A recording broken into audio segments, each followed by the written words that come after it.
On Mother's Day, I received a card and my daughter made me read it out loud. Roses are red, violets are blue.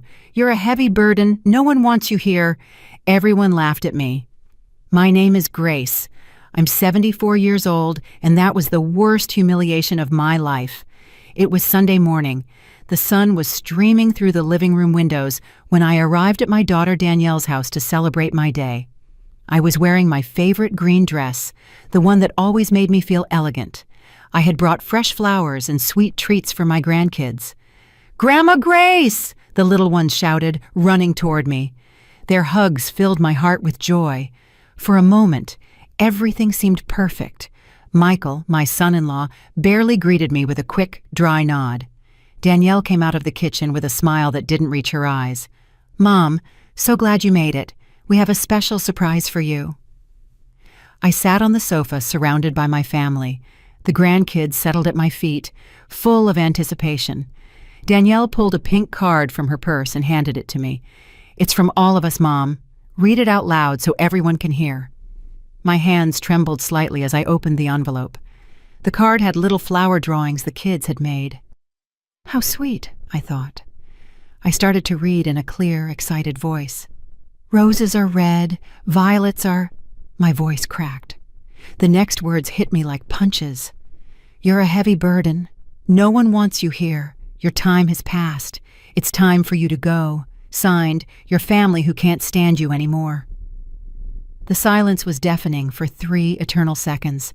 Then Michael started to laugh, a cruel, mocking laugh. Danielle covered her mouth, but I could see she was laughing too. Even the kids, not fully understanding, started to giggle because the adults were. "Did you see your face, Mom?" Danielle said between laughs. "You should have seen yourself, Michael. Did you get a picture?" My heart shattered. Tears began to roll down my wrinkled cheeks. The card fell from my trembling hands to the floor. "It's just a joke, Mom," Danielle continued, but there wasn't an ounce of remorse in her voice. "Don't take it so seriously. You've always been so dramatic." Michael walked over and picked up the card from the floor. "Yeah, Grace, we were just playing around. But you know," he paused uncomfortably, "lately you've been a bit too present. Maybe you should consider other options." "Other options?" I asked, my voice breaking. "Well, you know," Danielle said, sitting in front of me, "there are some really good senior living communities for people your age, places where you can be with people like you. You'd be more comfortable." The word senior living rang in my head like a death sentence. My own children wanted to get rid of me like I was old junk. But I thought, my voice was barely a whisper, I thought I was coming to celebrate Mother's Day with you. "And you are, Mom," Michael interjected in a condescending tone. "It's just time to be realistic. You're not young anymore. You need special care, and we have our own lives." The grandkids looked at me, confused. The oldest, barely 8 years old, came over and took my hand. "Grandma, why are you crying?" Before I could answer, Danielle pulled him away. "Come here, son. Grandma's fine. She's just being sentimental." I sat there, feeling more alone than I had ever felt in my life. On the day that was supposed to celebrate my motherhood, my own daughter had publicly humiliated me, turning me into the family's cruel joke. I slowly got up, my legs shaking. I should just go." "Okay, Mom." Danielle didn't even stand up to say goodbye. "We'll call you later." I walked to the door with what dignity I had left, but inside my world had completely fallen apart. That night, in my empty house, I cried until there were no more tears. But something had changed in me. The humiliation had woken up something that had been dormant for years. It was time for my family to learn the truth about who Grace really was. The next day, I blocked all of them. But first, I needed to remember how I had arrived at such a painful moment. I sat in my favorite armchair, the same one where I had nursed Danielle 45 years ago, and let the memories flow like a movie in my mind. It all started when I was 29 years old. Danielle's father abandoned us when she was only 3. One morning, he simply wasn't there. He left a note on the kitchen table. "I can't do this life. I'm sorry." He didn't even say goodbye to his daughter. I remember that night, holding Danielle as she cried, asking for her dad. "Daddy had to go far away, my love," I whispered, promising myself that she would never go without anything. And I kept that promise. I worked double shifts at the textile mill for 15 years. My hands were full of calluses from sewing uniforms late into the night. Every extra cent I saved for Danielle's education. When she was 17 and wanted to study nursing, I sold my mother's jewelry. It was the only valuable thing I owned. But I saw the bright eyes of my daughter talking about her dream, and I didn't hesitate for a second. "Mommy, are you sure?" she asked me that day. "Completely sure, my love. Your education is the most important thing." During her 5 years of university, I worked weekends cleaning offices. I would come home with a wrecked back. But when I saw Danielle studying at the dining room table, it was all worth it. The day of her graduation, I cried with pride. "We did it, Mommy," she said, hugging me tight. "This wouldn't have been possible without you." Later, she met Michael. At first, I liked him. He was polite, hardworking, and seemed to genuinely love her. When they got married, I paid half of the wedding. It was $12,000 that I had saved for years, but I wanted my daughter to have the wedding of her dreams. "Mom, this is too much," Danielle protested when I handed her the check. "Nonsense," I said, smiling. "It's the most important day of your life. You deserve it."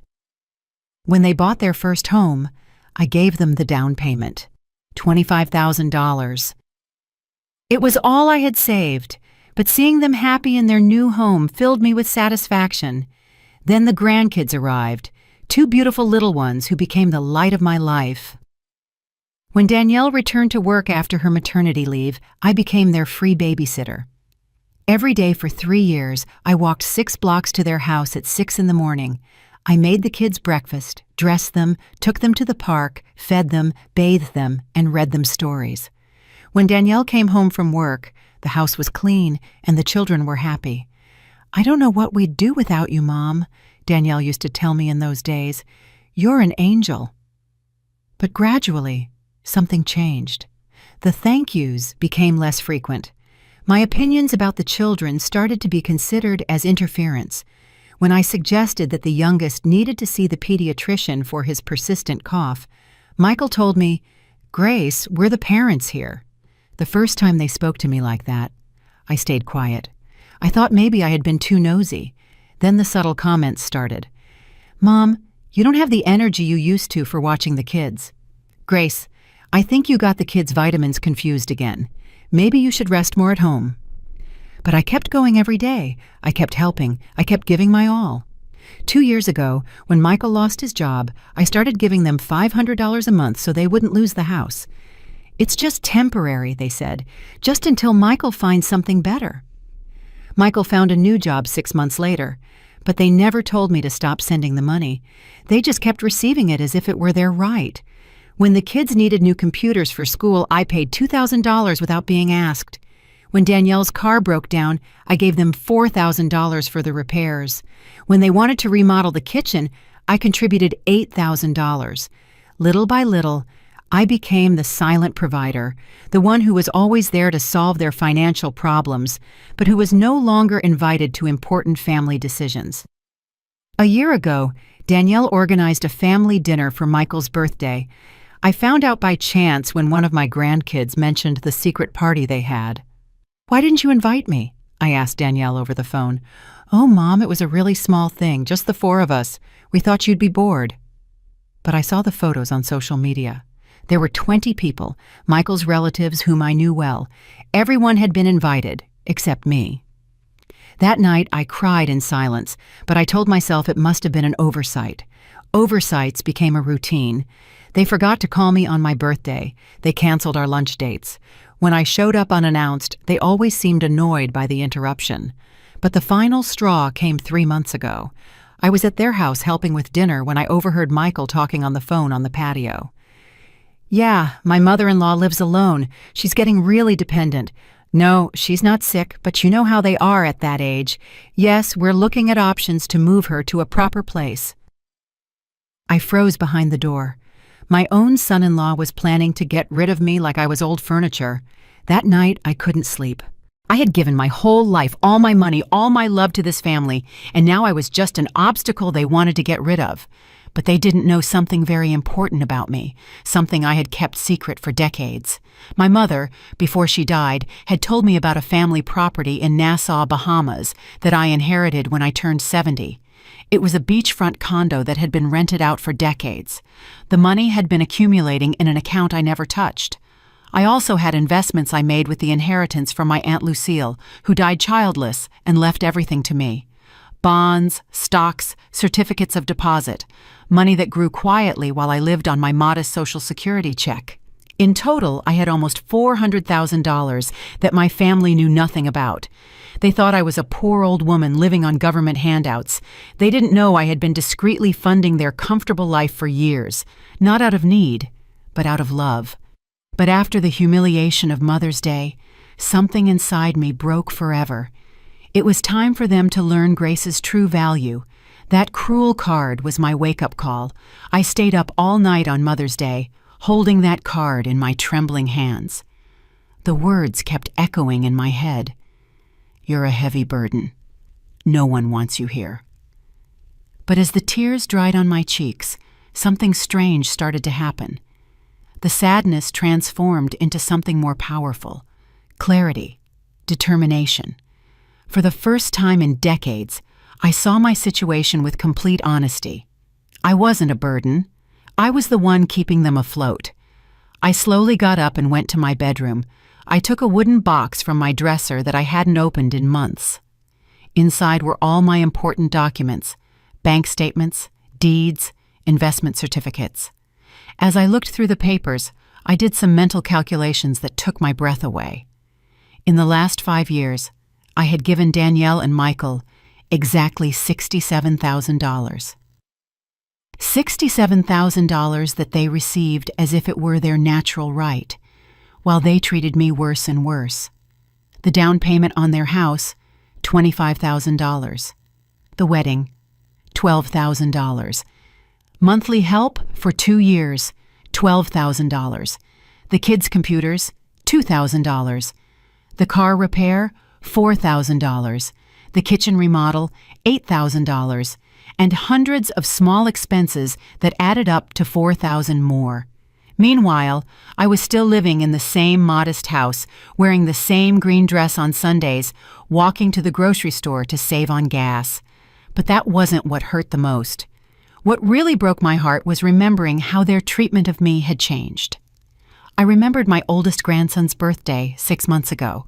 I had arrived early to help decorate, as I always did, but when I knocked on the door, Michael opened it with a look of annoyance. "Grace, the party doesn't start until 3. Why are you so early?" "I thought I could help with the preparations," I said with a smile. "We don't need any help. Danielle has everything under control." Behind him, I saw his mother, Brenda, hanging balloons in the living room. She had been invited to help. I was treated like an unwelcome guest. "I can wait outside until 3, I mumbled, feeling humiliated. "Don't be dramatic, Mom," Danielle said, appearing from the kitchen, wiping her hands on an apron. "You can stay, but don't get in the kitchen. You know you get confused with recipes." I got confused with recipes? Me, who had cooked for that family for decades? That day, I sat in a corner of the patio like a stranger at my own grandson's party. I watched as Brenda helped with the food, as the other guests complimented her on the cake she had baked. Meanwhile, I, who had paid for half the expenses of that party, was completely ignored. When it was time to sing Happy Birthday, I stayed in the back while everyone formed a circle around my grandson. No one noticed I wasn't in the family photos. Later that night, my grandson came up to me as I was discreetly picking up some dirty plates. "Grandma, why were you so quiet today?"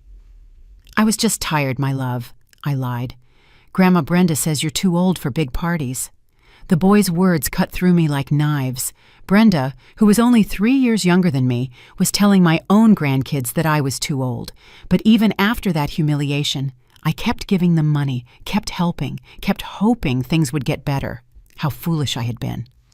I also remembered last Christmas. I had bought expensive gifts for everyone. A new bicycle for the oldest grandson, a tablet for the youngest, French perfume for Danielle, a power tool Michael had mentioned wanting. I spent almost $3,000 on those presents. On Christmas Eve, I arrived with my hands full of beautifully wrapped packages. The kids ran to me, excited, but Danielle quickly called them over. "Kids, put Grandma's presents under the tree with the others. We'll open them all together tomorrow." My gifts got lost among the mountain of packages they had bought themselves. When it was time to open them, no one mentioned who had given what. The kids vaguely thanked everyone for their gifts, but the most painful part came afterward. I had also brought a special gift for Danielle, a pearl necklace that had belonged to my grandmother. It was an antique piece, valuable and full of family history. "Mom, it's really pretty," Danielle said without even trying it on. "But you know I don't wear a lot of jewelry. Maybe you should save it for when the grandkids are older." She handed the box back to me without even opening the clasp to see the pearls up close. I had imagined that moment for months, thinking about how my daughter would look wearing the same pearls that had adorned 3 generations of women in our family. That night, in my empty house, I cried, hugging the little pearl box. It wasn't the monetary value that hurt. It was the total indifference to something that came from my heart. But the final straw came 2 months ago when I got the flu. I was in bed for a week with a fever of about 102 degrees. I couldn't cook, could barely get up to go to the bathroom. I called Danielle to ask if she could bring me something to eat, or at least ask how I was doing. "Oh, Mom, we're so busy right now. Michael has a big project at work, and I'm on a double shift at the hospital. Can't you ask a neighbor?"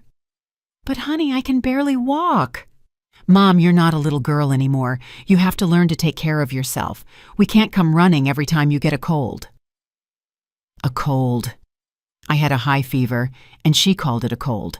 She hung up and didn't call back all week. It was Mrs. Johnson, my 82-year-old neighbor, who brought me homemade soup and made sure I took my medication. A woman I barely knew showed more concern for me than my own daughter. When I finally recovered and returned to my routine of visiting my family, no one asked how I had been. It was as if that terrible week had never happened. And now, sitting with those bank documents in front of me, I understood with painful clarity what my real place was in my family's life. I wasn't the beloved grandmother. I was the emotional ATM. When they needed money, there was Grace. When they needed a free babysitter, there was Grace. When they needed a scapegoat for their frustrations, there was Grace. But when Grace needed love, care, respect, or simply a phone call during an illness, Grace didn't exist. That night, I made the hardest decision of my life. I took out my old laptop and logged into my online banking for the first time in months. I had to make some important changes. First, I canceled the automatic $500 monthly transfer to Danielle's account. Second, I closed the joint savings account we had opened for family emergencies, which only they used. Third, I changed my will. Everything I had designated for Danielle and Michael would now go to a foundation for abandoned seniors. And fourth, I did something I never thought I would do. I bought a plane ticket. It was time to see that property in Nassau I had inherited. It was time to start the life I deserved. But before I left, I was going to make sure my family understood exactly what they had lost. It was Tuesday morning when I executed my plan. I had slept for only 3 hours, but for the first time in years, I felt completely awake, completely determined. I got dressed in my most elegant gray suit, the one I had bought for Danielle's university graduation, but had barely worn. I carefully applied my makeup and styled my hair into a sophisticated bun. I wanted to look like the powerful woman I really was, not the needy old lady they thought I was. First, I went to the bank. My financial advisor, Mr. Henderson, was surprised to see me so early. "Mrs. Grace, how can I help you today?" "I need to make several important changes to my accounts," I said, in a firm voice. Over the next 2 hours, I completely reorganized my finances. I canceled all the automatic transfers to Danielle's accounts.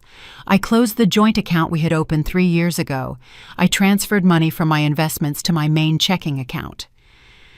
"Are you sure about these changes, ma'am?" Mr. Henderson asked, clearly worried.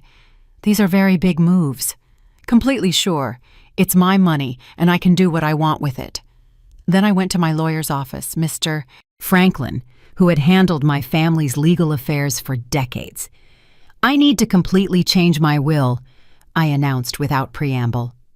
Mr. Franklin, an older man who had known me since Danielle was a child, took off his glasses and looked at me with concern. Grace, is everything okay? This is a very drastic change. Everything is perfectly fine. For the first time in years, I see things with total clarity. I explained exactly what I wanted. Everything I had designated for Danielle and Michael would now go to a foundation for homeless seniors.